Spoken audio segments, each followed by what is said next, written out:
Hi everybody, this is Terry Ryder from Hotspotting with our monthly Q&A live on Facebook, question and answer. Your opportunity to ask me your most burning questions about real estate matters, whether it be locations that you're interested in or about some issue that's major in real estate at the moment. Whatever on your mind, feel free to join in and type in your questions, and I'll do my level best to answer them. I'm just going to get myself properly set up with my various devices here so that I can see your questions as they come through. We had the first of these live Q&As a month ago, and we're proposing to run them at this time every month. The first one was very successful. We got a lot of interest, a lot of people send through their questions, and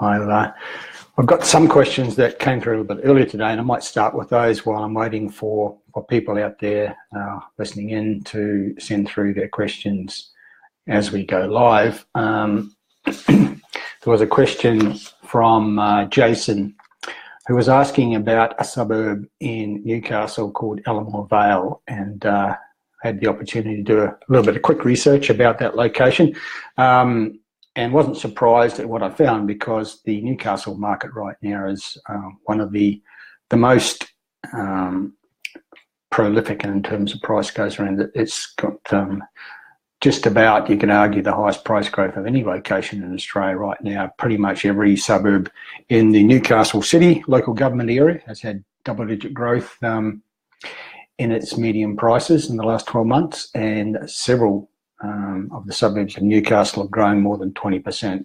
So it's right up there with the leading growth markets in Australia right now. Elermore Vale, median price in the mid 500,000s. I note from the latest research statistics that that median price has risen 14% in the last year, and in the last 3 years is up 26%.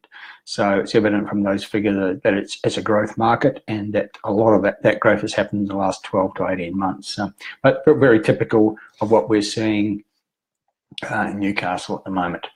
We also had a question from Mark about the Christie's Beach area of Adelaide, and like most of Adelaide at the moment, the evidence is that Christie's Beach, it's a good place. It's a solid market, but not rising fast at the moment, which is true of Adelaide generally. We're finding that Adelaide is an underrated market, but we do expect bigger things, Mark, from Adelaide as the year unfolds. And we think that it's very much an underrated market. The South Australian economy is better than I think most people realise, and there are some good things happening in that economy, and it's always, I believe, about the local economy in terms of what happens with real estate markets. So we're expecting things to improve in terms of the level of price growth. Adelaide market's been pretty active the last year or two, and I'm expecting a high level of price growth as this year unfolds, and Christie's Beach may benefit from that. Matt asked about a suburb in the Brisbane metropolitan area, which was Raceview. Raceview's out in the far southwest. It's in Ipswich City, and it's part of a market, that local government area that's got a strong economy. There's a lot going on. That market in the past has been a capital growth leader for the Brisbane metropolitan area, but in the last few years it's been going through a bit of a down phase. Not that it's been going backwards, but just that it hasn't been showing a great deal of growth. We expect that to improve in the next few years, particularly with the announcement recently of a major $5 billion federal government contract for the construction of vehicles for the Defence Forces. That contract has been awarded to a company where it's going to be doing most of the work in building those vehicles in one of the suburbs of Ipswich. So Ipswich generally, I think it's got some reasons to expect an uplift, but Raceview itself, median price in the low 300,000s, affordable area, quite popular, over 200 sales. Matt, in the last 12 months, but only 2% growth in that median price, and over the last 10 years its average is quite low. I'm not sure why you're particularly interested in that particular suburb. I think the question people interested in buying in a location as an investment should always be asking themselves is this the absolute best place that I can be buying in Brisbane or indeed in Australia? If an enlightened investor, you regard all of Australia as your market. And the question you should always ask, is this the best place I can be investing my money right now? I would suggest that Raceview is probably not the best of the Ipswich suburbs. It's, for example, if I was investing in the Ipswich City local government area, I'd be probably wanting to be in an area that's close to a train station, a computer train station that links towards the centre of Brisbane. And Raceview doesn't have that, so I think there might be better places to invest going forward. Just a reminder to people out there watching and listening that this is a live Q&A, and you're invited to type in your questions. I'll do my best to answer them. I'm getting quite a few people out there saying hi, but at the moment not too many people are actually asking a question. So if there's a particular issue that you're interested in that relates to real estate, a particular location that you either own real estate in and want to know how it's going, or maybe thinking of buying in a particular location and you'd like some tips on how I feel about that location, please send through your questions. I note a comment that's come through from James that he's in the process of reading our new Vic Regional report, which we published today. In fact, top 5 regional Victoria hotspots, one of the hot markets in Australia right now. As I said in a rant only yesterday, most investors seem to regard that you're going to get the best capital growth in the capital cities as opposed to the regional areas. And I think that people underrate the regional areas in terms of their prospects for investment. Right now, many of the best markets in Australia for capital growth are regional cities, not the capital cities. Now that Sydney and Melbourne have been winding down. So I think investors would be wise to consider the possibilities of investing in a regional area. Lower buy-in prices, generally speaking, better rental yields than you're going to get in the capital cities. And if you buy in the right regional area, you're going to get some pretty good capital growth, such as people who bought maybe 2 years ago in Newcastle would have been very delighted with the level of capital growth they've had since then. The city of Greater Geelong, just outside Melbourne also, and a number of other areas in regional Victoria, but close to Melbourne, perhaps within viable commuting distance of Melbourne. And it's one of the strongest markets right now. So the new Vic Regional Top 5 Hotspots report that we published today is one that's worth reading, because some of the markets there are amongst the strongest in Australia, including the capital cities, in terms of the growth they're getting in their prices. I've got a question here about Sunshine Coast. I think the listener has specified Coloundra West. I can't be too definitive about Coloundra West other than to say that I know the Coloundra area quite well. It's an area that's improved a lot in recent years. It was considered at one time the down market end of the Sunshine Coast market, but it's been gentrified over the years and has improved a lot. It's become quite a popular market. The Sunshine Coast generally, I think, is a very strong regional economy, one of the strongest now in Australia. It was previously essentially a tourist resort, and its real estate market suffered for that reason. But more recently, the economy of the Sunshine Coast has broadened and diversified, particularly with the new medical precinct that's been established, $2 billion hospital has been completed and other things have sprung up around it. There's a lot of money being poured into infrastructure on the Sunshine Coast, and that's creating a very vibrant property market. As a result, about $20 billion if you add up all the projects that are currently underway or recently completed or proposed, including a big upgrade of the airport and $1 billion being spent on the Pacific Highway in the Sunshine Coast region, etc. So that market is really, the real estate market of the Sunshine Coast is responding to that improved economy and the big spending on infrastructure, which is a normal thing. That's what you should look for as property investors. What's happening in the local economy? What's happening with jobs creation? What's been spent on infrastructure? The Sunshine Coast is a great example of that.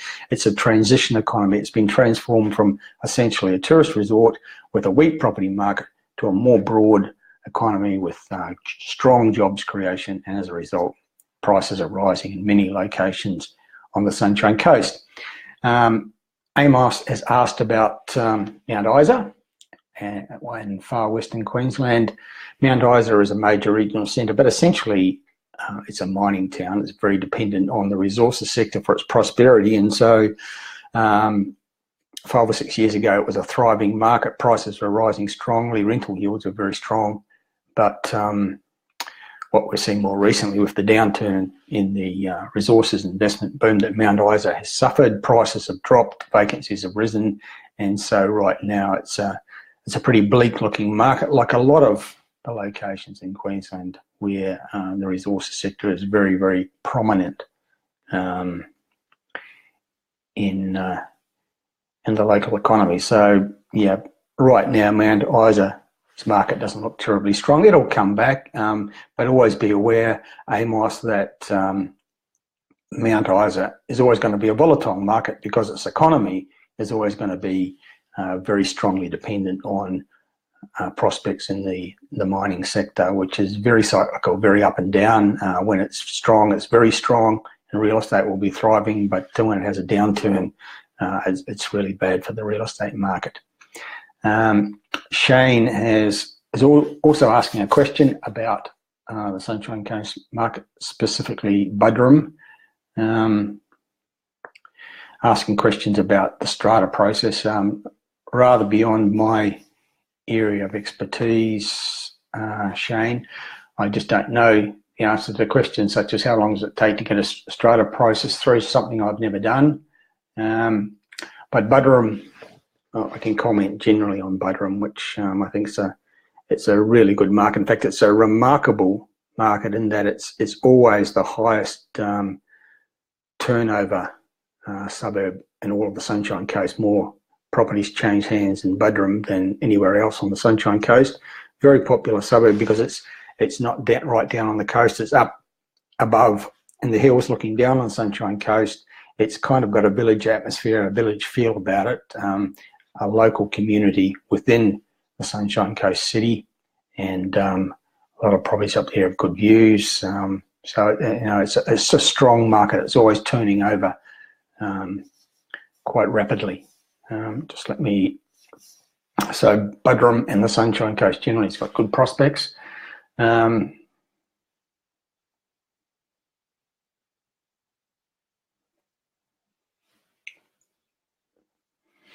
Yeah, I've got a question here about prospects for Alice Springs, and that's an interesting one.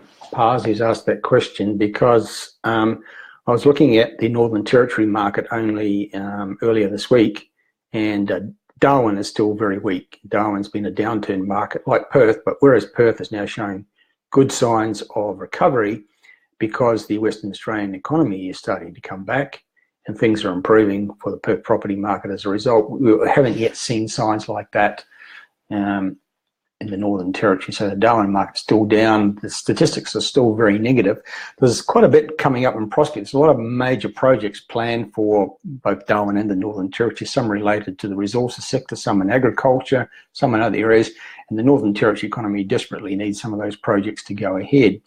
But against that background, the one market that's actually done very well is, much better than Darwin generally has done, is Alice Springs. For its own reasons, it's a major regional centre. There's not many major towns in the Northern Territory outside of Darwin. There's Katherine, and there's Tennant Creek, and Mount Alice Springs is the biggest of them. and it's quite a strong regional centre in its own right, and vibrant economy. And whereas in the last year, and then the last 3 years, and the last 5 years, prices have been declining in Darwin, in Alice Springs they've actually been rising, not massively, but they have been showing growth, and it's a very consistent market, always has a very consistent level of turnover, but in recent times we've seen some uplift in the number of sales, which is likely to lead to price growth. So prospects in Alice Springs right now are much better than prospects in the Darwin market, although I do think that Darwin will improve as a property market when we start to see some of those proposed projects actually happening and creating jobs, because that's what the Darwin economy and the Darwin property market really needs. We've got a question from Andrew asking about Toowoomba, and also earlier today I had a question from Danny also asking about Toowoomba. Toowoomba's a market that actually did very well a few years ago. It had a couple of years where it was very strong.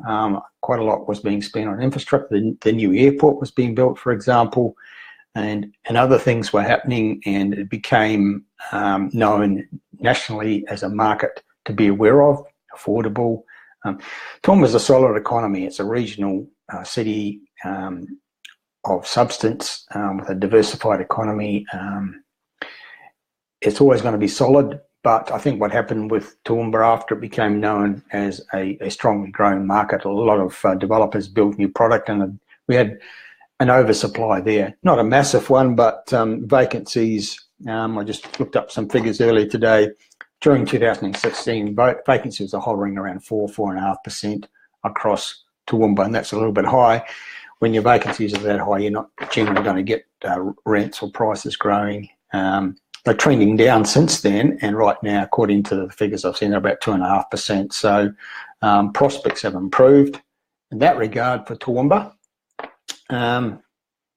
Some suburbs of Toowoomba are showing some price growth, according to the figures I looked at today. East Toowoomba's median price, in fact, is up 10% in the last 12 months, according to these figures, but most of the suburbs of Toowoomba, Highfield, Rangeville, Wilsonton, for example, just very sort of 2, 3, 4% growth in the last 12 months. And in the last 5 years, overall, only moderate growth. Bigger and better things might happen in the Toowoomba market if that proposed inland rail line happens, linking Victoria up to Queensland, and is almost certainly going to go through Toowoomba. That would give it a boost. But right now, the Toowoomba market's a little bit lukewarm. Regina is asking about the market in Logan City. Regina from Sydney recently bought a property in Woodridge in Logan City. Regina, that's a very solid market. It's been a market that's become quite popular with investors around Australia. And a lot of interstate investors are bought in Logan City.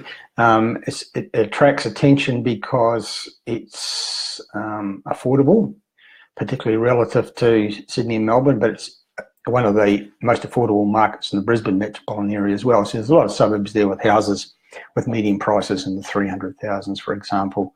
And so it's affordable. Rental yields are pretty good. Woodridge is a pretty solid suburb. I think it's important when you're buying a place like Logan that you buy in the established suburbs, because there is a spine that links, a transport spine that links central Brisbane, this Brisbane CBD, to the Gold Coast. And Logan City is the local government area that links, it's the bridge between the Gold Coast City and Brisbane City, the Pacific Motorway, and also the rail links that link the two places go through. And the established suburbs of Logan City are on either side, east and west of that transport spine. I think it's important to be close to. There's also a big retail offering along there. The newer suburbs of Logan City are way out sort of further west. There's not much infrastructure out there. So the new estates are being built out there, but not necessarily having the growth drivers that the more established suburbs of Logan City have. So I think that's important. And Woodridge is one of those places. So it's one of the better places, I think, to own real estate in Logan City. Mark is asking about Cloverdale in Perth. Mark, if you could just type in another comment about just to pinpoint where in the Perth metropolitan area Cloverdale is. I can't quite place it. I can talk generally about Perth as a market that's going through a recovery phase. There's certainly an uplift in sales activity on the back of improvements being shown in the Western Australian economy, and the biggest signs of an uplift in the Perth property market after about 4 years in which prices and rents have gone backwards. Vacancies have been high because of the end of the resources investment, but essentially a lot of people who are working in that sector left Perth and Western Australia, leaving behind vacancies. And so that market has struggled, but there are signs it's coming back. And one of the biggest signs is that the top end of the market is now showing some good price growth again. All the $1 million suburbs have had growth, double-digit growth in their median house prices in the last 12 months. And that's a sign that the Perth market is coming back. And Jared is asking for my views on the Moreton Bay area, Coloundra and surroundings, where the new university campus is to be built. Yeah, good point, Jared.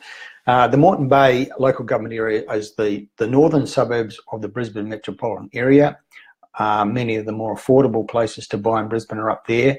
It's a good solid market. There's high turnover, very popular suburbs like Caboolture and Morayfield, Narangba, and others like it, down towards Coloundra, the suburb you specifically mentioned, Jared. All affordable places to buy, good infrastructure, there's good transport links, train line goes through there, lots of shopping, all the basic infrastructure that people need. Some major jobs nodes also in the north of Brisbane, so people, a lot of people living up there are also probably working in the northern part of Brisbane.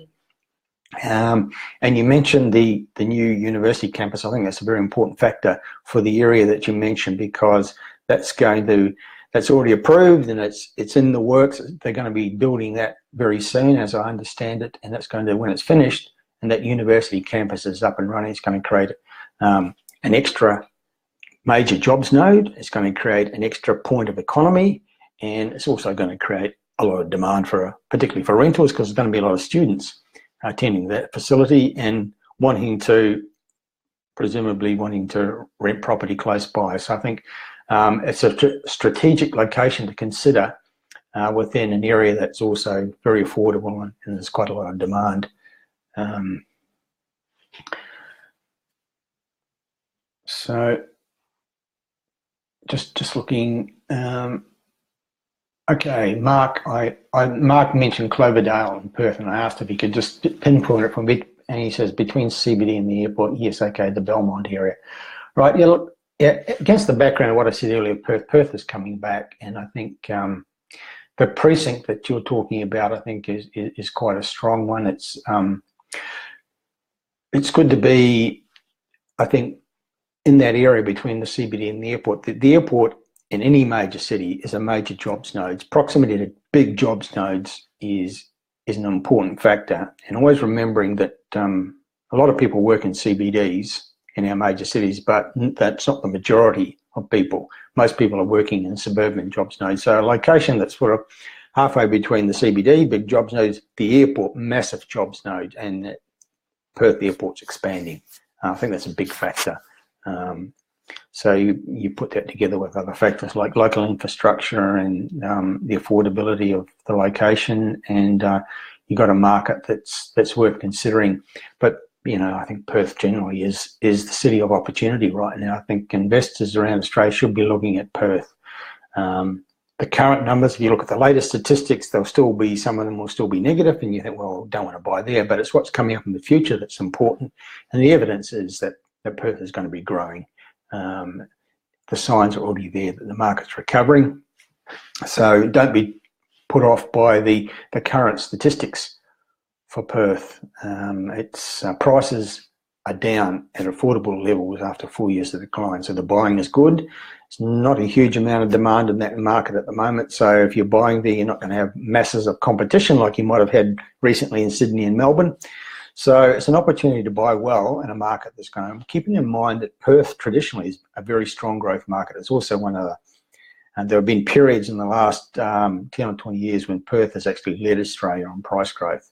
It's been through some phenomenal periods of capital growth, and it's also traditionally one of the strongest population growth cities in Australia, and it will get back to that as the economy recovers. So certainly worth considering. Yeah, Jared has asked about the Marion City local government area, which is part of the Adelaide area. As I said earlier, I think that Adelaide's an underrated market. I think the South Australian economy is better than people realise, and the Adelaide market is more worthy of consideration than most investors realise, and I think it's going to get stronger. And the area that we rate number one in Adelaide at the moment is Marion City. And it's got a lot of good suburbs. It's, in Adelaide terms, it's sort of middle market. But you know, in term, its pricing is sort of many suburbs got median prices in the 400,000s and the 500,000. So it's cheap to the eyes of people living in Sydney and Melbourne, but it's kind of middle market-ish for Adelaide, where prices are much lower than those bigger cities. In terms of which areas of Marion City, Jared, that I rate, I really like that Tonsley precinct. There was previously a Mitsubishi car plant, and this is one of the things that happens in the kind of media focus on negatives, like the closure of a car plant and people lose their jobs. But it's not the end of the world, because something else may happen in its place. Now, with what used to be a Mitsubishi car manufacturing plant at Tonsley Park within this Marion City area of Adelaide, it's been repurposed as a kind of a high-tech precinct, and it's thriving. And it's also close to the Flinders Medical Precinct and Flinders University. So you've got hospital, university campus, then you've got this Tonsley precinct not far away. So the suburbs around there are just, I think, very well located for all that economic activity and real estate demand generated by those various facilities. So that's where I'd be focusing, I think, in Marion City, within the city of Adelaide.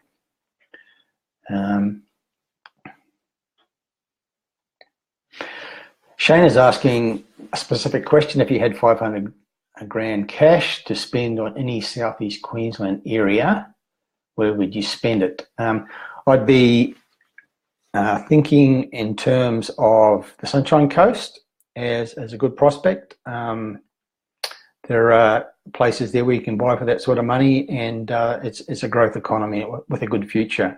I'd also be certain more affordable areas of the Brisbane metropolitan area, the Moreton Bay local government area up in the north, which we just discussed, around Coloundra, where that new university campus is proposed to be built. Also out in the south west, Edgewood City has got good prospects, very affordable, good rental yields, prospects for growth as some of the proposed things happen. Like I mentioned earlier, that $5 billion defence vehicles contract, which has been awarded to business, which is going to be basing their manufacturing in the city of Ipswich. So those are the places, Shane, that I'd be looking to spend my money if I had 500 grand spare at the moment in southeast Queensland. Cameron's asking, would I buy a property in the Whitsunday region? Right now, I don't think so. What we're looking for is drivers of future growth. Now, where's the capital growth going to come from? The Whitsundays is essentially a tourism area, and unfortunately, economies which are based essentially on tourism do not have property markets that show long-term sustainable high growth. That was the problem for the Sunshine Coast until recently, but the reason why it's now a strong property market is because the economy is diversified, broadened with investment and particularly infrastructure spending, and the new medical precinct, for example. So that's the kind of thing to look for. I don't see anything like that happening in the Whitsunday region. I know that there's certain connection with the resources sector, and tourism right now is strong. So, but I think for long term, you want to be investing in a location that's got a diversified economy, a strong diversified economy with many different industries contributing to the strength of that local economy. And I don't believe that the Whitsunday region has that. So it's been a weak market for quite some time.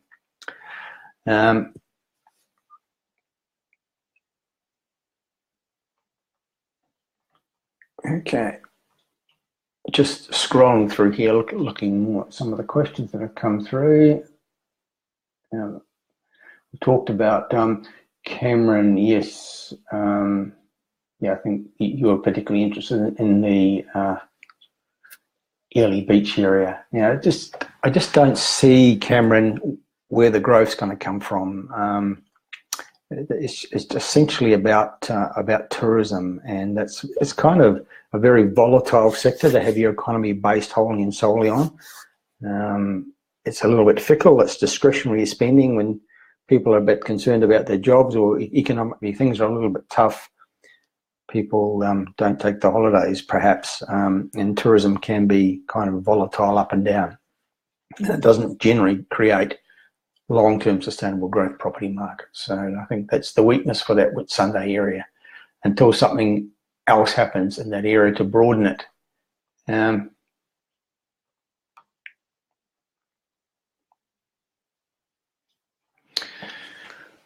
Okay, thanks for your feedback, Cameron. Telling me that the feedback I'm giving is awesome. Glad to hear it. Alex is asking, Terry, are you still liking Logan? Market seems to have slowed down a little. Yeah, I think you're probably right, Alex. I just recently in this broadcast did discuss the Logan City area. It was stronger a couple of years ago. It was probably the leading precinct in the Brisbane metropolitan area, and it did quite well, and a lot of investors interstate bought there. But it seems to have passed a peak and is now what I'd call a plateau market. It's sort of plateaued off a bit.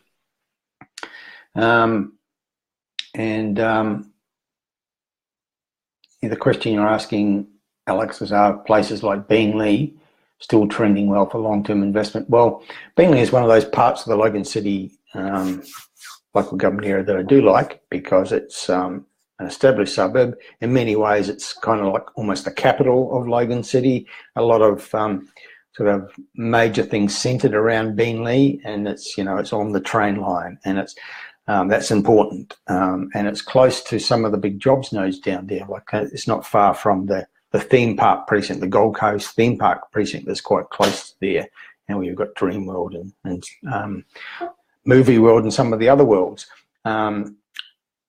There's major retail in that area lining the Pacific motorway, the bulky goods retail, the IKEA superstore, for example, and so lots of jobs there as well. So I do like places like Beenleigh as opposed to those newer areas like Yarrabilby. You mentioned, Alex, in your question, which have increased supply and lots of new dwellings being built out there, but it's a long way from the core infrastructure, I believe. There's no rail links. It's a long way from the major motorways and the hospitals and the schools, etc. They will come in time, no doubt, but right now they're not there, and so you wonder what's going to drive the capital growth in those newer locations. I prefer the Beenleighs and the Woodridges of this world. Andrew, again, talking about the Sunshine Coast. Andrew's saying, is it fair to say that Sunshine Coast has only three main drivers: small business, professionals and tourism? Look, I think the Sunshine Coast has been a lot about tourism and about construction, but a couple of things have happened to change that, and that's a process which I think is going to be ongoing, Andrew. We now have a big medical precinct. They built a $2 billion hospital. There's been a private hospital built there as well, and a whole lot of other things have just sprung up around. There's a whole new precinct, a whole new industry that wasn't there before, and it's brought a lot of new people into the Sunshine Coast, a lot of them earning a lot of money, and that's lifted demand for real estate. So that's one factor. There's also Sunshine Coast University not far away from the hospital precinct, and that's continuing to evolve and to expand, and that's added an extra element to the Sunshine Coast economy. It's very important. The airport's going to have $400 or $500 million spent on it to expand it. There's talk of it becoming an international airport. That's important. Major expansion underway with Sunshine Plaza, the biggest shopping centre on the Sunshine Coast. Now, $400 million being spent there. And then there's the CBD, the Maroochydore CBD project, which is going to extend over the next 10 or 20 years with multiple components: commercial, retail, residential, convention centre, all those sorts of elements. So all of these are adding to the economic mix of the Sunshine Coast and just making it stronger. It's very much a growth regional city, and I think it's now a lot broader than it used to be, and therefore a lot stronger. And then we're now seeing good growth in its property market. Now, Lee is also asking questions about the Sunshine Coast, specifically though targeting Noosa and Sunrise Beach up in the north. Now, over the last 10 years, Lee, Noosa has been a very weak market. In fact, at times in the last 5 years, I've referred to Noosa as the biggest lemon in Australian real estate because it's got this reputation. I mean, it's a great place to take a holiday, a really nice area, but it's been essentially about tourism like all of the Sunshine Coast was until recently. And up until recently, there'd been no growth in Noosa prices for 10 years. So they've been a very, very poor performer. It's now growing again. And the reason why it's growing is because it's part of the Sunshine Coast and it's getting spin off from everything that's happening on the Sunshine Coast. So it's now got better prospects. It's now showing price growth again. But if you'd bought there 10 years ago, you'd be feeling, for most of the last 10 years, you'd be feeling pretty sick about it because up until recently, the median price for an apartment in Noosa was lower than it was 10 years earlier. So that's gives you some indication of what's happened in that market. And again, it's about, Noosa's about tourism, Sunshine Coast, similar, and it's been a weak property market, but it's changing, and Noosa's getting some spin-off from what's happening in the Sunshine Coast economy.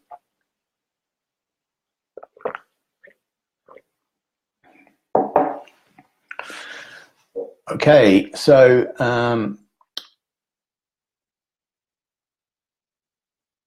Mark is asking about Ballarat. Okay. Yeah, Ballarat I like, Mark, and the timing is good. It's always been a solid regional centre. It's got those qualities that we like about regional cities: diversification in the economy. It's growing. It's close enough to the capital city, Melbourne, to matter, and it's got good links between the two through road and rail. And the rail links have been upgraded recently with the regional rail link, $5 billion project. And the Ballarat market is really growing strongly now, so now's a pretty good time to be considering it. Starting to see heightened activity from buyers and price growth. Partly that's coming from investors out of Melbourne because, you know, I see Melbourne prices rise. Many of the Melbourne prices are a bit steep for some people, and they're looking at Ballarat, which is a lot cheaper. Rental yields are much better, and there's growth happening there. So I think a really good time to be considering Ballarat. If you're interested in more about Ballarat, it's actually currently features in our National Top 10 Best Buys report, which you can get from the Hotspotting website. That's how highly we rate it at the moment, Mark. Highly enough to include in our National Top 10. And since we included it in that report, our faith in it is starting to be borne out with heightened activity and signs of good price growth there. Jin is asking about, so I'm looking to buy first investment property in Melbourne, looking at an apartment in Elwood or St Kilda, or maybe one of the new high-rise apartments in Geelong on the waterfront. Look, yeah, in Melbourne, generally, you've got to be careful about what you buy in apartments. If you're buying sort of like off the plan brand new, I'd be suggesting be very careful. There's a lot of apartments being built in those inner city areas like South Bank and Docklands, and also in some of the suburban areas, there's just very high new supply. And if you're going to buy an apartment in Melbourne, I suggest you find something that's perhaps older, got some character, smaller boutique type apartments, much better prospects for growth, I think, than buying generic, off the plan, new high rise. I don't think the prospects for capital growth there are very good at all. If you're going to go down to Geelong to buy, I'd be favouring a house on land rather than an apartment. I think you're going to get better. The Geelong market is growing strongly. There's already been some pretty strong price growth there, and some more to come. But I'd be thinking more about houses rather than apartments in those markets. And I'd certainly be very, very careful about buying new off-the-plan apartments in the sort of inner city areas of Melbourne. I just don't think there's going to be much growth there because they're just building so much, and there's a prospect for oversupply there.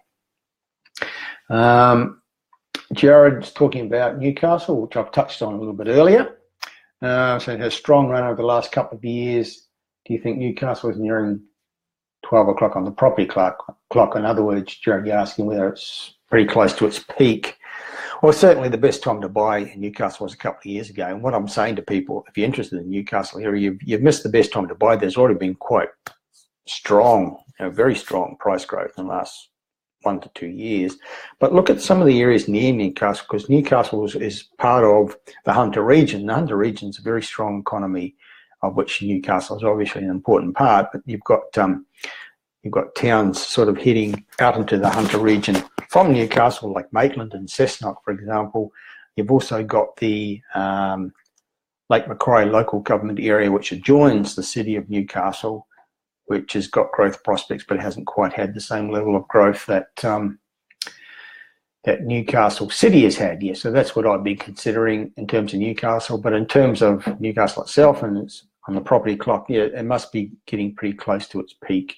And I'd be looking at what we call the ripple effect. When you get a market that has a very strong growth, sometimes, very often, the growth sort of ripples out to neighbouring areas and out and out. And that's what happens in our major cities.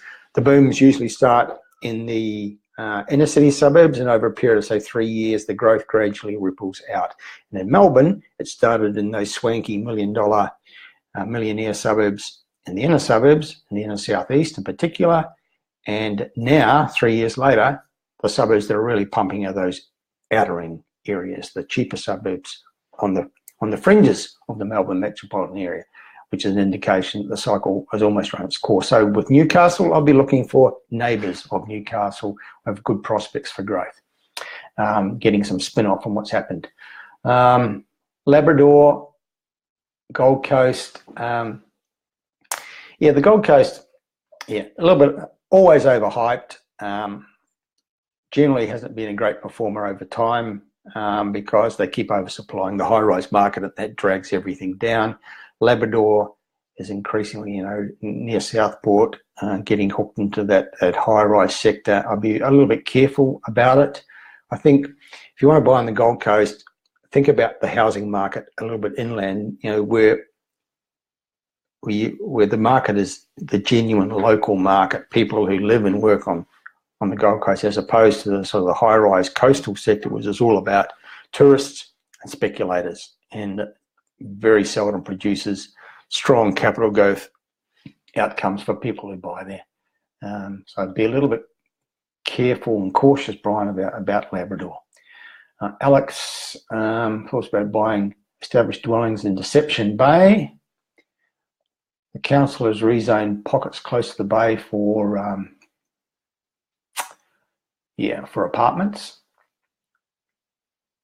And would you purchase established properties in this zoning for the long term? Yeah, well, I have, Alex, I have mentoring clients, people I mentor sort of one-on-one, and help them with their plans for property investment. And I have had 1 or 2 clients recently looking in the area related to what you're talking about, that Deception Bay area, very affordable. It's part of the Moreton Bay region up in the north that we've been talking about earlier. It's being always considered a bit down market, though gradually it's improving. It's on the bay, so it's got some good qualities. And there have been changes to the zoning there, where if you get the right properties, you can buy a house on a block of land with a tenant giving a reasonable return, but there is the prospect for redeveloping in the future, where you can have the ability, because of the rezoning situation, to build some apartments or some small number of townhouses there. So it's certainly a strategy I think it's worth considering. If you can buy a house on land in an area that's got prospects for reasonable growth, and I think Deception Bay does, with also that ability to redevelop because the zoning situation, then that's a pretty good investment to consider. You just got to make sure you're buying at the right price and you do your sums to make sure it all stacks up in terms of what you're paying for basically for the land and what it will cost to build your townhouses and your apartments and what you could conceivably sell them for a couple of years down the track. Jason's asking, is Darwin and Perth at the bottom of the cycle?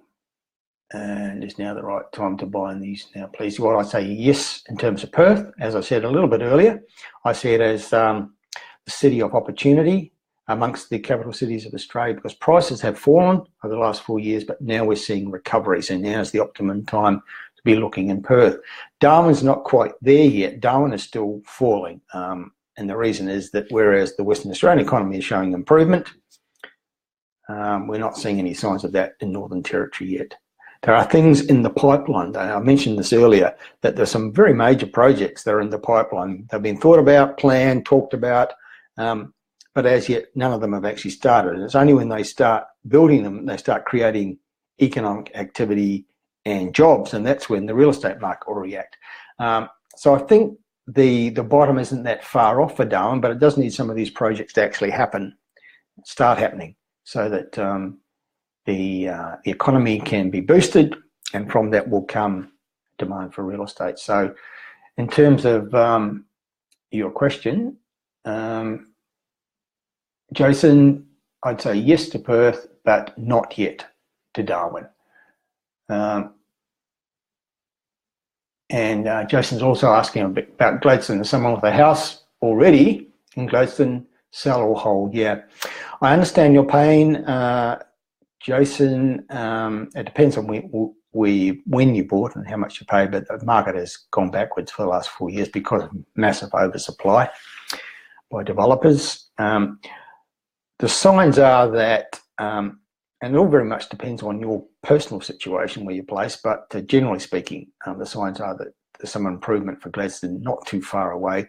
There was a time, perhaps 2 years ago, when vacancies were about 12% in Gladstone. Now they're down to about 4.5%. They've been trending down for the last couple of years. They're heading in the right direction. When they start to get to 3% or below, then we're going to start to see some prospect for rentals to rise, and then the property market generally will improve.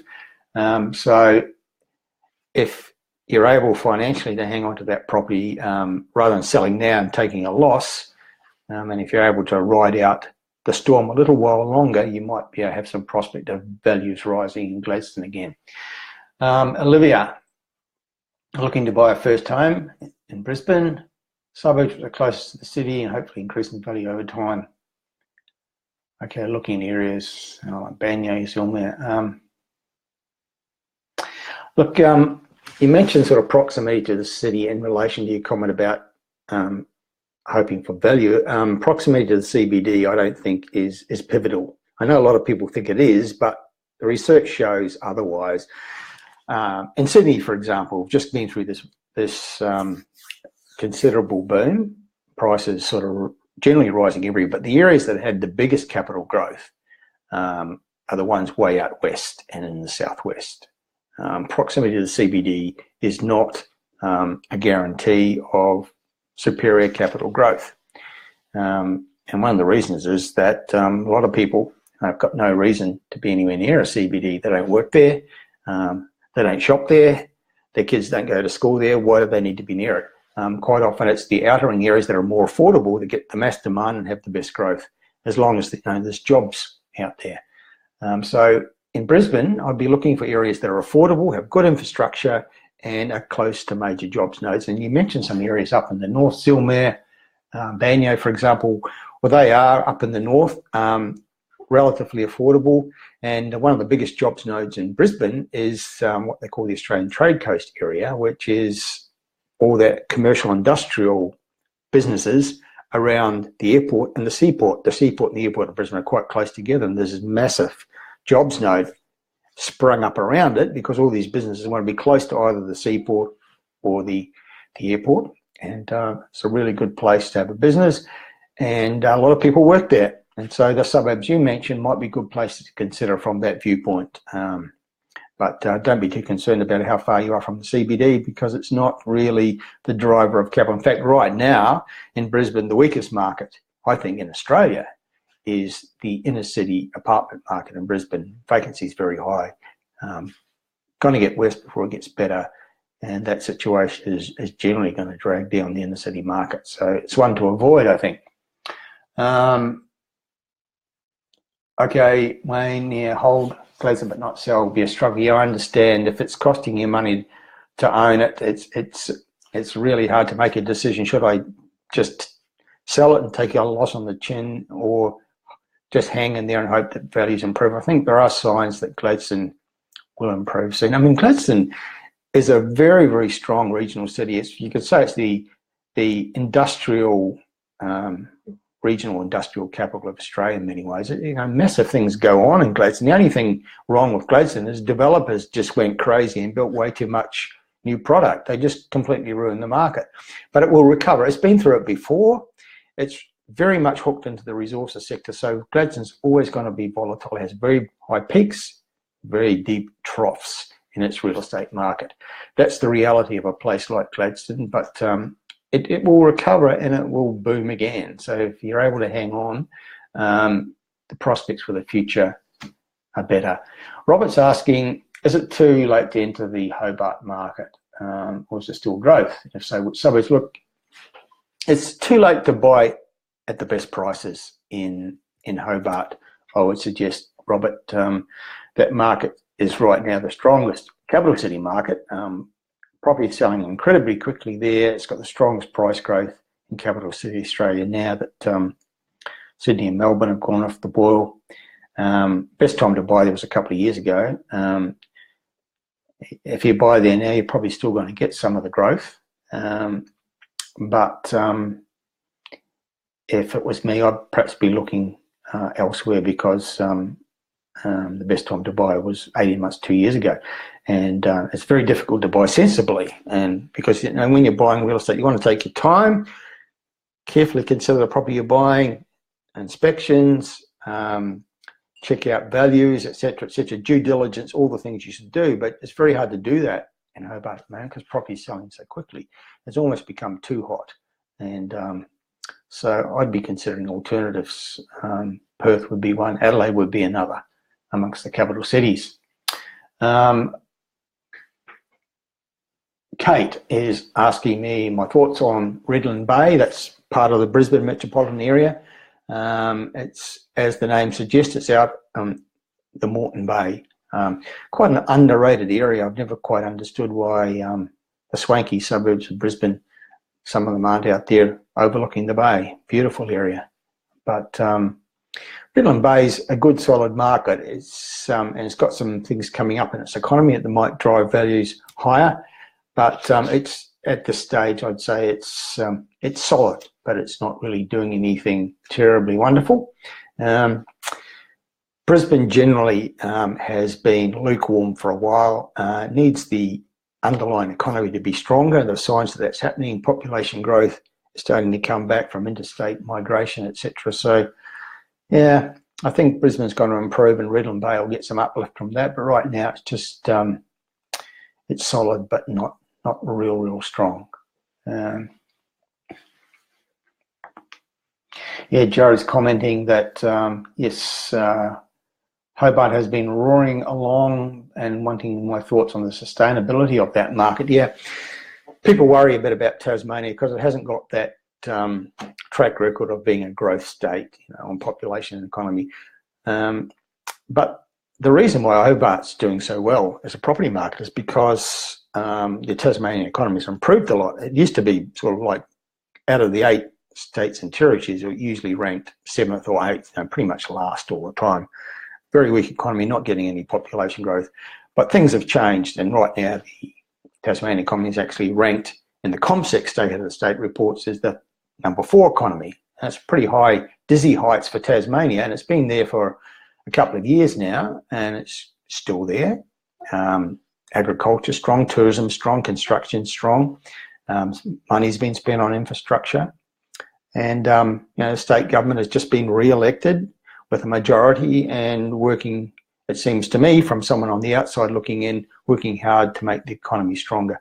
I hope they can do it without destroying the beautiful natural environment that's part of the appeal of Tasmania. But I think there's going to be some sustainability. Keep this in mind in terms of long-term prospects for growth in Hobart, Jared, that there were some figures published recently by, I think it was by PIPA, Property Investment Professionals of Australia, about capital growth in the capital cities over the last 15 years. Number one in Australia amongst the capital cities was Hobart, and number 8 and last was Sydney. So Hobart has a record of performing long term. It's number one amongst the capital cities, according to that research over the last 15 years. Had a big boom around 2003, 4, 5, and it's going through another one now. And so, yeah, it's not necessarily a flash in the pan situation, what's happening there right now. Okay, Springfield Lakes, another Brisbane question. Yeah, well, there's quite a lot of different locations you mentioned there. I'm not sure how to pronounce that. Pars, I think. Springfield Lakes, that's part of the Ipswich area. North Lakes, that's up in the north, in the Moreton Bay area, and Coomera, it's down in the corridor between Logan City and the Gold Coast. All very different places. Springfield Lakes, yeah, Springfield is a master plan community which has evolved over the last 20 years, and it's still a work in progress. It's an amazing story. Out of what used to be a wasteland, there's now a mini city with a university campus, major shopping centre, big commercial precinct. Now there's a hospital, and now they've got a train station with rail links to the centre of Brisbane. And that rail link is a bit of a game changer. And so I think, Springfield Lakes and that whole area generally have got good prospects going forward. North Lakes up in the north, similar kind of the equivalent of Springfield in the north of Brisbane, master plan community. Wonderful facilities there. I was there only a couple of days ago because there's lots of big bulky goods retail there, including an IKEA superstore, which I had reason to go to. Bit of a trap, that one. But yeah, North Lakes is part of that Moreton Bay local government area, which I think right now is the strongest part of the Brisbane market. I'd be careful about Coomera and that growth corridor between the Gold Coast and Brisbane, but lots of new stuff being built, so you've got to watch out for the vacancy rates there. Another question about Gladstone, Wayne asking, is Gladstone going to recover again soon? Well, I think it is. The signs are there. Vacancies now are down close to acceptable levels. There's some things coming up in the economy, proposed projects. So as we go forward, I think Gladstone, which, as I said earlier, is a very, very strong industrial city, and also on the coast, not far from some of the beautiful Barrier Reef Islands just off the coast. So it's got a tourism industry as well. It's got prospects. It will come back. It's just a question of how long it's going to take, but the signs are there that recovery may not be far off. Okay. Paul is asking, sell or hold in Leichhardt? I'm familiar with Leichhardt. I actually used to live out there a long time ago, so I know about Leichhardt. I think, the Ipswich market traditionally has been a very strong capital growth market. If we were doing some figures, say 5-6 years ago, the top 20 suburbs of the Brisbane metropolitan area for long-term capital growth, many of those, the leading 20 would have been in Ipswich City. More recently, it's been through a lull in the market, not much growth recently, but I think it's poised to come back. It's the most affordable part of the Brisbane metropolitan area property market. Lots happening in the economy, lots of jobs nodes out there. It's got a RAF base, all sorts of things, including, as I mentioned earlier, that $5 billion defence contract, which has been awarded to a company that's going to be building the vehicles, that $5 billion contract within the city of Ipswich. So prospects going forward for Ipswich generally good. And so Leichhardt as a suburb of Ipswich, I think if I own something there, I'll be hanging on to it just and seeing what happens in the next couple of years in the Ipswich market. Okay. Jason asking about Alice Springs. Jason, I did talk earlier about Alice Springs. And what I said was that the Northern Territory market, well, Darwin essentially has been very weak, but and Catherine also is market's weak. But Alice Springs has been a bit of an exception. It's been very solid. It's a very, very consistent market, and there has been some price growth there, and there's some uplift we're seeing in the figures. And also, yeah, of all the places in the Northern Territory, including Darwin, the one with the best prospects right now, I'd say, is Alice Springs.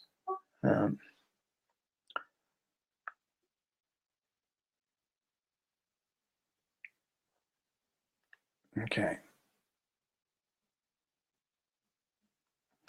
Alex is asking about Perth again. Although Perth has bottomed out in terms of prices, do the high vacancy rates concern you?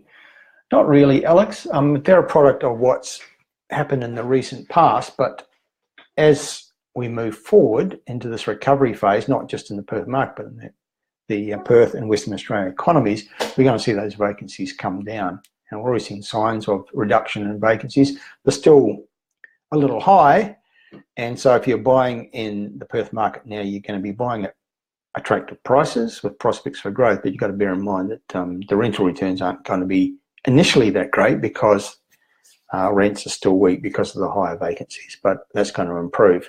So it's a bit of a trade-off, Alex, if you're buying in Perth right now. Good buying, good prospects for growth, I believe, but the trade-off is that initially the rental returns aren't going to be great, but I think the vacancy rate situation is going to improve. Robert saying he's very keen to enter the Adelaide market. Do you think any one of the beach suburbs would be a good investment otherwise? Okay, first part of that question, Adelaide. Yeah, I don't know that. I mean, I certainly think that Adelaide's worth considering. I'm certainly considering it myself right now. But the areas that I'm considering are not necessarily beach suburbs as such. I don't think the beach suburbs have any particular advantage in terms of capital growth prospects. It's more about what's going on. What are the main growth drivers? It's affordability, proximity to important infrastructure,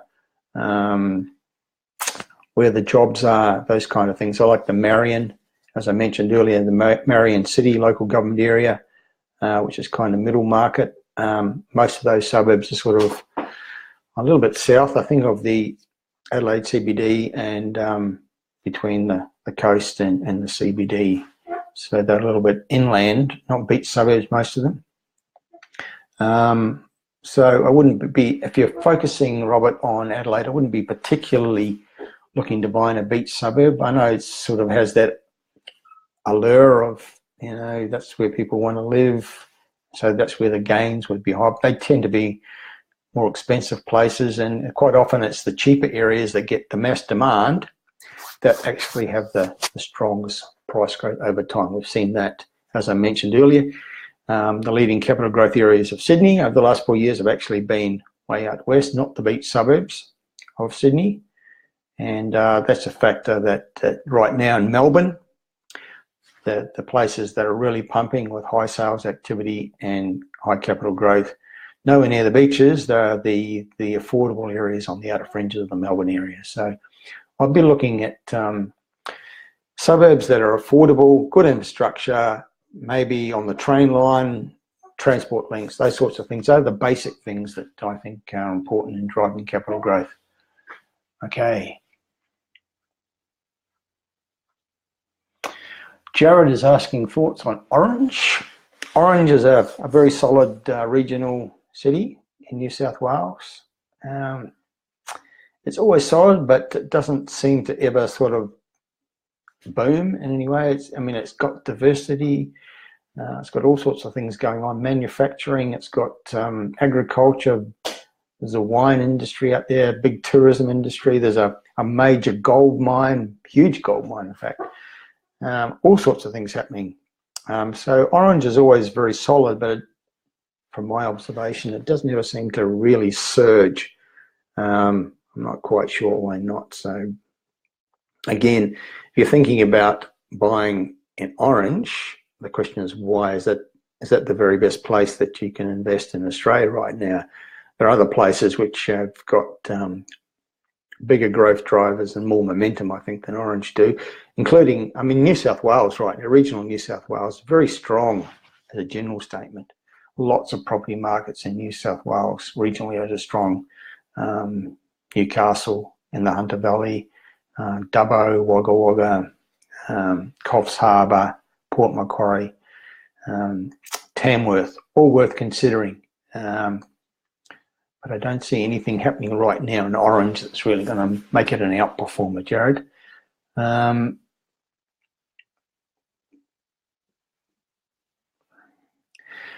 Jason, again, a question about Adelaide. I'm really glad to see lots of questions about Adelaide. I think it's underrated. And I've been trying to, I always say, one of the hardest sells in Australian real estate is trying to talk people into considering Adelaide. A lot of people just dismiss it and say, no, there's no growth there. Well, it's not true. Adelaide has been through periods of very strong growth in the last 10 or 15 years, and I think it might be coming into another period of growth. Again, it's about the underlying economy, and there's things happening in the South Australian economy which I think are very important, and particularly in the area of high-tech innovation, alternative energy, recovery in the resources sector. South Australia is a significant resources state, and that industry is recovering. So plenty going on, and then of course you've got those massive contracts to build vessels for the Navy and going to drive jobs and economy in Adelaide as well. So one to consider, and I think good time to be considering. Jason, you asked about Broadview. I can't sort of comment specifically on that location, just off the top of my head. I just don't know enough to make a comment. Paul saying I bought a 3-bedroom house in Waikiki, Rockhampton 3 years ago, and it's gone down in value. Saying, should I offload it and lick my wounds or hold and hope for the best? Look, I don't think it's a case of hope for the best. I think there's very, very clear evidence that the Perth market's recovering, Paul. So, I mean, you're right. If you bought in that area down around Rockingham 3 years ago, it will have dropped in value, but everywhere in Perth has dropped in value. But the evidence is strong that Perth is now entering recovery. So I wouldn't be selling now, I'd be waiting. If you can hold on for another 12 months, prices may be a lot stronger. If you want to sell, you're going to get a better price 12 months from now, I would suggest. So don't sell out now, because I think we're just on the cusp of recovery in that market, and better things may come. Jared, a prolific asker of question here this evening, but good on you. Glad that you're staying tuned in and you've got lots of questions. Happy to answer them. Asking about Canberra, a good time to purchase in the northern suburbs. Yeah, I think so. I always call Canberra the Goldilocks of Australian real estate. Not too hot, not too cold, just right. Yeah, because it's the capital city, it's got this big government economy. It's always solid. You know, it's usually got the highest average incomes in Australia. It's usually got the lowest unemployment rate in Australia. It's got unfair advantages because it's the capital city. And the ACT economy right now ranks as the number 3 economy in Australia after New South Wales and Victoria.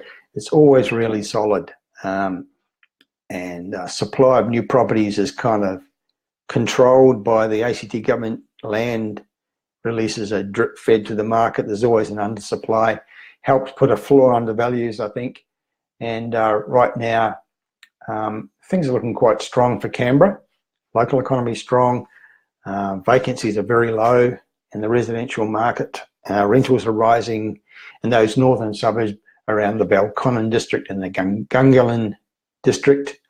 Good places to consider some of the more affordable parts of Canberra, and that new light rail link from the centre of Canberra up towards those northern suburbs is going to help that market. So yeah, definitely worth considering, Jared.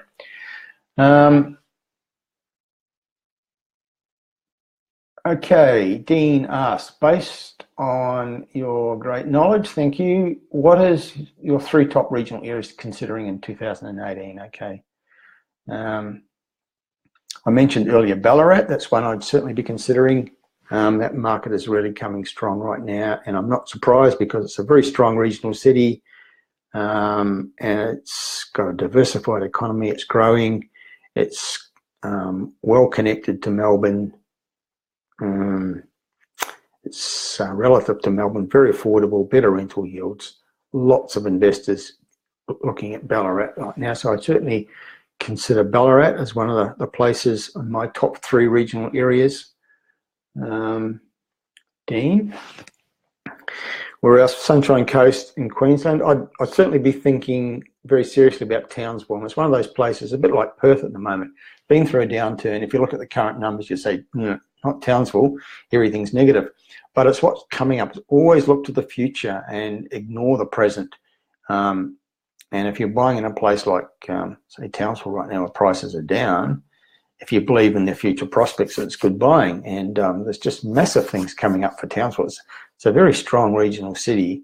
It's got a diversified economy, lots of different spheres, and massive spending on infrastructure coming up. They're building a new sports stadium. There's all sorts of things happening coming up in Townsville. And if the resources sector recovery continues, some of the major mining projects are going to be basing their headquarters in Townsville. So there's going to be headquarters for big projects. And some of them are also going to be sourcing their fly-in, fly-out workforces, so they say, from Townsville. So, that's a place that I'll be considering. Dana, my top 3 regional places in Australia. And somewhere in New South Wales, because New South Wales is very, very strong in the regional areas right now. Somewhere in the Newcastle area, which has already had strong price growth, but some of those areas proximate to Newcastle I consider. I like Wagga Wagga, affordable, good rental returns, things coming up there. Dubbo likewise. Tamworth is worth considering. So those would be some of the places I'd consider amongst my top 3 regional areas in Australia, Dean. Alex, what are your thoughts on Western Queensland, suburbs like Blackett? Okay. Would you build a granny flat out there if you had a house with potential? Well, I certainly would. Look, Sydney, as we know, has been through this boom, and the boom essentially has run its course. So we're now winding down. But looking forward long term, Western Sydney, has got to be a place to consider. The Western Sydney economy is one of the strongest and largest economies in Australia. And there's big things happening out there. I mean, the airport alone is going to be massive. It's going to create this huge jobs node, all the stuff that's going to spring up around the Badgerys Creek Airport, all the infrastructure that's going to be built around it, plus other infrastructure that's been built. There's, if you look at an infrastructure map for Greater Sydney, you've got rail links and roads and motorways, the new airport, a lot of it's centred out there in Western Sydney. So I'd long-term be very interested in Western Sydney. And if you're buying a property that's got a capacity to build a granny flat where you can add value and have a second rental proposition, I'd certainly be considering doing it. But right now, again, I'd ask the question, is Western Sydney right now the best place to buy? Of all the possibilities in Australia, I'd say no, but long term it's got good prospects. I'd be looking in some of the other cities, Alex, as an investor. Canberra, Perth, Adelaide, Brisbane and Southeast Queensland. Diane, any comments on Glasshouse Mountains? Well, actually, Diane, I don't live very far from there. I look at the Glasshouse Mountains almost every day. Beautiful things to look at. So perhaps you're referring to the township there. It's a railway town, but I don't see really anything that really makes it stand out amongst all the other candidates. You've got Beerwah, you've got Lansbury, you've got Nambour. If I was buying in a Sunshine Coast region railway town, and that's the rail line that connects down to Brisbane, I'd probably be considering Nambour above all others. Glasshouse Mountains is kind of that sort of lifestyle, sort of, but like Mullaney, where I live, it's about retirement, I think, and lifestyle. But it's an advantage, certainly, being on the train line and having a train station. And people can, I know people live in places like Glasshouse Mountains and have jobs in Brisbane because they can commute by train. So, yeah, but it's more a lifestyle decision than an investment decision, Diane, I would suggest. Let me just check the time. Well, we've been going for an hour and a quarter, but still questions are coming in, so I'll keep going a little while longer.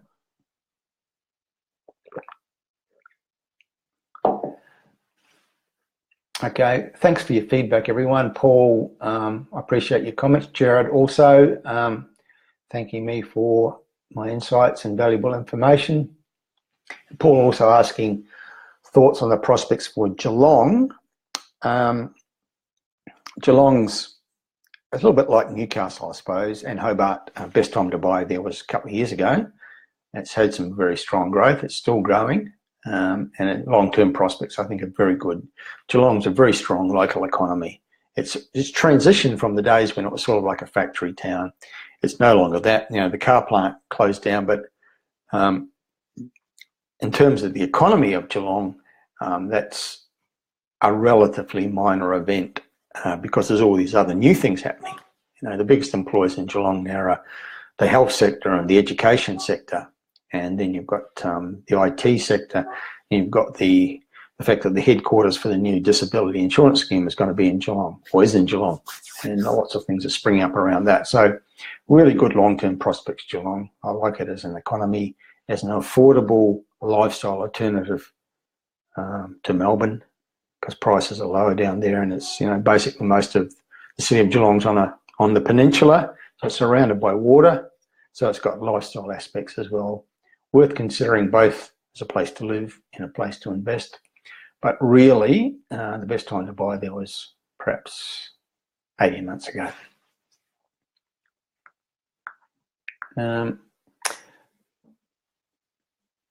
Just a question there about Reservoir and Faulkner. If you could just, the person who asked that question, if you could just write in just something more about exactly where in Melbourne you're talking. I think I know, but I just want to be clear before I comment on it. So if you wouldn't mind just putting in a bit more information in terms of location. Thank you, Paul, for your comments. He says, I'm a legend. Well, what can I say? Thanks for your feedback. Lots of nice comments coming through. I'm glad that people are finding this valuable. I'm really certainly enjoyed it. I'm enjoying having the discussion about, a lot of them are about locations around Australia, and that seems to be what people are most interested in. What I think about certain locations where you already own real estate or where you're thinking of buying real estate. And I think it's a very important consideration, because I always say that what you buy is important and when you buy is important, but the most important thing of all is where you buy, and you've got to get that locational choice right, because there's a huge difference between buying in a bad location and buying in a good one, because it's all about capital growth. And some places in the last 5 years have grown fantastically in value, whereas others have actually lost value, places like Gladstone, for example, that a number of people have asked about tonight. Question here, what would I consider the top 3 suburbs in Melbourne? Well, I'm not sure on your perspective on that. I'll assume you mean what would be the top 3 suburbs to buy in as an investment right now in Melbourne. It's certainly all about the outer ring areas. Those are the ones that are still pumping, still having high turnover of property and high value growth. I'd be rating the Hume local government area, affordable area up in the north. Whittlesea, its neighbour, also in the north around, you know, suburbs around Epping, and Wyndham City down in the southwest heading towards Geelong. Those are the ones that have got a degree of affordability, really strong markets at the moment. But what I would be considering is those markets just outside Melbourne, because what we're seeing, the trend right now is that the growth has rippled out to those areas just outside Melbourne, where more sort of maybe some of the hill change towns and the bigger cities like Ballarat and Bendigo, and down in the south, far southeast, places like Pakenham and Officer. Huge turnover of property there and big price rises in some of those places and potential for more because people finding it more affordable, but you can live in those places and still considerably commute to work and jobs nodes in Melbourne. You know, if you're buying in places like Seymour or Wayland or some of those towns in Mitchell Shire and the Macedon Ranges local government area a bit north of Melbourne, smallish towns, but many of them are connected to Melbourne by road and rail, and lots of jobs nodes up in the north of Melbourne. Not everyone works in the CBD, as I keep saying. So that's what I'd be considering if you're thinking Melbourne right now.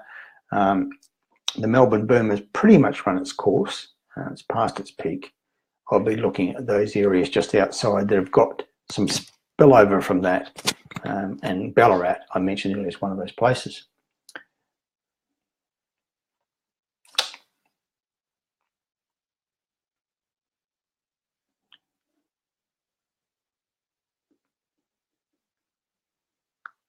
Okay.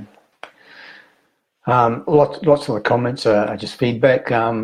Thank you for all that, everyone. I really appreciate your comments. It's all 100% positive, so it's really good to see that this live Q&A session is working so well for you, the real estate consumers out there watching and listening.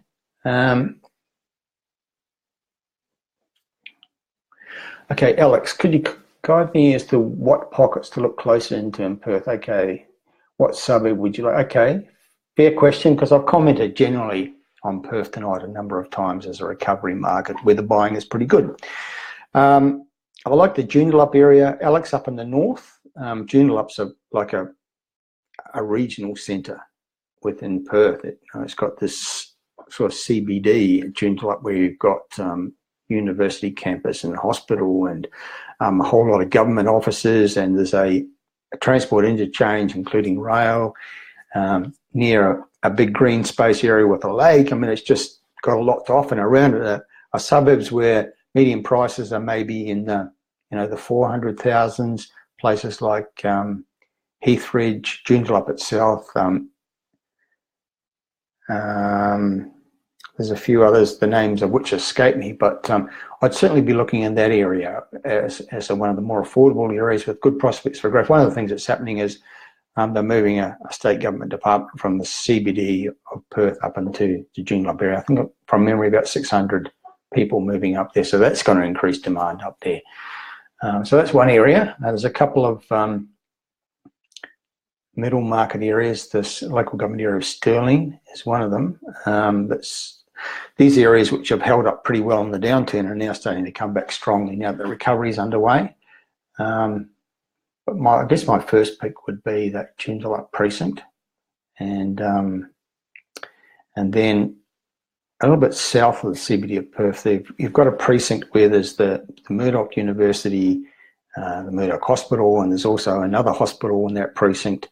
I do like those precincts where there's a clustering of university and hospital. Just creates a lot of real estate demand, and those precincts tend to be pretty solid markets. So there's one there a little bit south of the Perth Metro one. Those are the ones that I'd be targeting, Alex, specifically if you're looking at Perth. Okay, that question earlier about Reservoir and northern suburbs. I'm sort of thinking the Hume local government area in relation to that question, which is up in the north, suburbs that are fairly affordable, very high turnover at the moment and good price growth happening, and it's certainly one of the strongest markets in Melbourne right now. As I mentioned, the markets that are still pumping really strongly in Melbourne are the ones on the outer ring areas, the local government areas of Hume in the north, Whittlesea in the north, Casey down in the far southeast, Melton way out west, and Wyndham City in the southwest, heading down towards Geelong. Those are the ones where there's a high level of affordability and high turnover of property right now with very strong price growth. Most suburbs in those 5 local government areas I mentioned have had double-digit growth in their median price in the last 12 months, and some are above 20%. So, and that would include the area that has been asked about in the north around Reservoir, I think.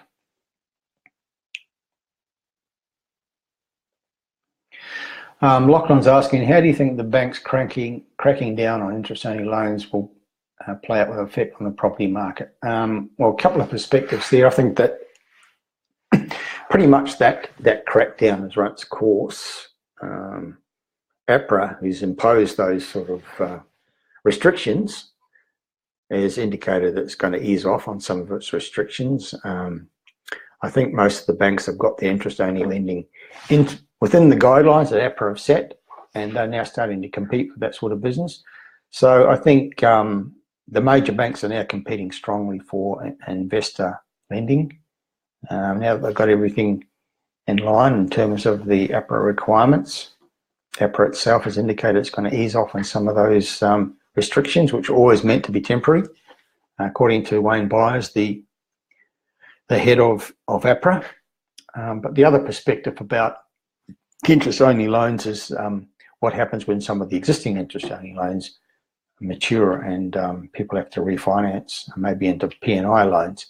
What impact that will have? Well, time will tell. I know some people are concerned about that, and others think it'll be okay. But I can't really be sure. I am actually going to be hosting a webinar in early May on that subject with Miriam Sandcooler, who's a buyer's agent in Melbourne, who has some views on that issue, and with her as the main presenter, we'll be letting everybody who's on our mailing list know about that, and next week we'll start promoting that particular webinar.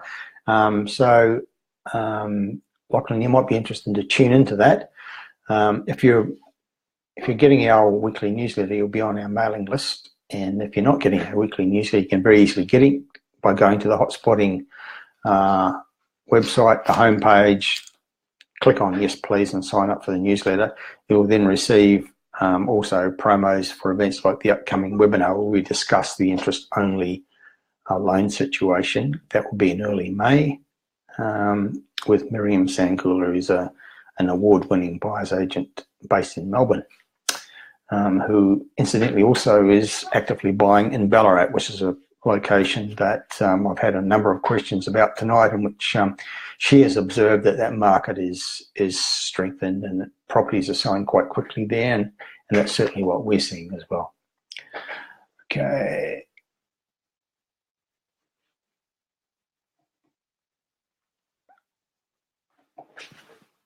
Okay, Lana, I think it is asking about Cairns. I've talked about Townsville tonight. Cairns, yeah, Cairns is one of those places where I think its weakness has been that it's been very much a tourism town, and has been working pretty hard to try and diversify, to spend on infrastructure, to have a more broadened economy. So it's some success with that. Still some way to go, I think. One of the attractions of Cairns is that it's got very high rental yields, some of the highest in Australia. So it's worth considering from that viewpoint, but you really do want to buy in a place where you're going to get capital growth, and that comes down to how strong is the local economy. Cairns is trying to diversify. Townsville has an advantage over Cairns in that regard. So if I was buying in North Queensland, I'd be probably preferring Townsville over Cairns. Okay.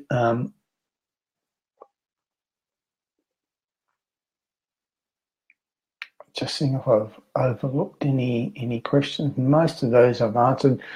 Look, it's in the eastern states. It's 9 o'clock. We started at 7:30. We've been going an hour and a half. I think I'm starting to get a sore throat from all the talking I've been doing, so I might call a halt now.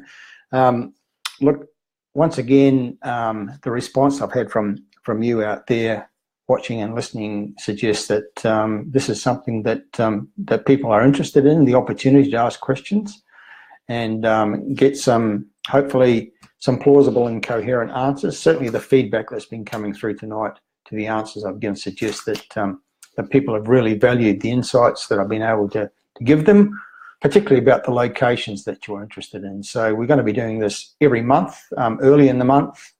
It will be promoted and advertised on the Facebook page, so you've got plenty of warning when it's coming up.